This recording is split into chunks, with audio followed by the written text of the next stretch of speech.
you ever noticed that sometimes when you ask about someone's past, the conversation suddenly shifts or becomes vague? Today we're diving into the subtle phrases women might use when they prefer to keep certain parts of their history private. This isn't about judgment, it's about understanding communication styles and respecting boundaries.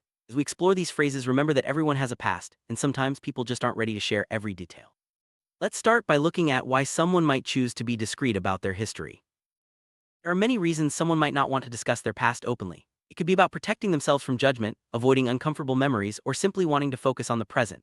For women especially, societal pressures can make sharing certain experiences feel risky or unnecessary. Understanding these motivations helps us approach conversations with empathy and patience. Now, let's look at some common phrases that might signal someone is steering away from sharing their history.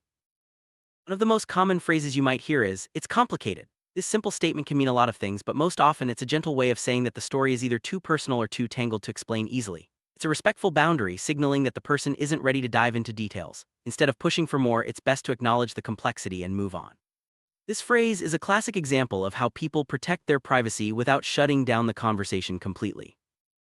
Someone says, "That was a long time ago." It's often a way to distance themselves from their past. This phrase shifts the focus to the present and subtly suggests that whatever happened before isn't relevant anymore. It's a gentle nudge to keep the conversation in the here and now. People use this phrase to avoid reliving old experiences or being judged for things they've moved past. It's important to recognize this as a sign to respect their wish to leave the past behind.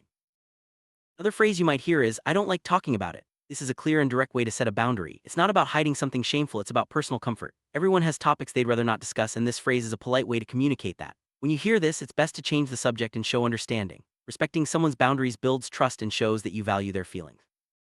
When someone says, "It doesn't matter anymore," they're signaling that the past is behind them and isn't worth revisiting. This phrase is often used to close the door on old chapters and focus on what's happening now. It's a way to avoid unnecessary drama or explanations. If you hear this, it's a good idea to respect their choice and keep the conversation positive and forward-looking. Everyone deserves the chance to move on from their past without being constantly reminded of it. Phrase, "I was different back then," is a way of acknowledging personal growth and change. It suggests that the person has evolved and doesn't identify with their past actions or experiences anymore. This is a powerful statement about transformation and self-improvement. When someone uses this phrase, it's a sign that they want to be seen for who they are now, not who they used to be. It's a reminder that everyone is capable of change, and the past doesn't define the present. Sometimes, the most straightforward way to avoid discussing the past is to simply redirect the conversation. "Let's talk about something else" is a polite and effective way to change the subject. It shows that the person values the conversation but isn't comfortable with the current topic. This phrase is about maintaining a positive atmosphere and keeping things light. It's important to pick up on these cues and follow their lead, ensuring that the conversation remains enjoyable for both people. In the end, the phrases we've discussed are all about setting boundaries and protecting personal space. Whether someone says, "It's complicated," or simply asks to change the subject, it's important to listen and respect their wishes. Everyone has a right to privacy, and building trust means honoring those boundaries. By understanding these subtle signals, we can communicate more effectively and create stronger, more respectful relationships. Remember, what matters most is the connection you build in the present, not the details of the past.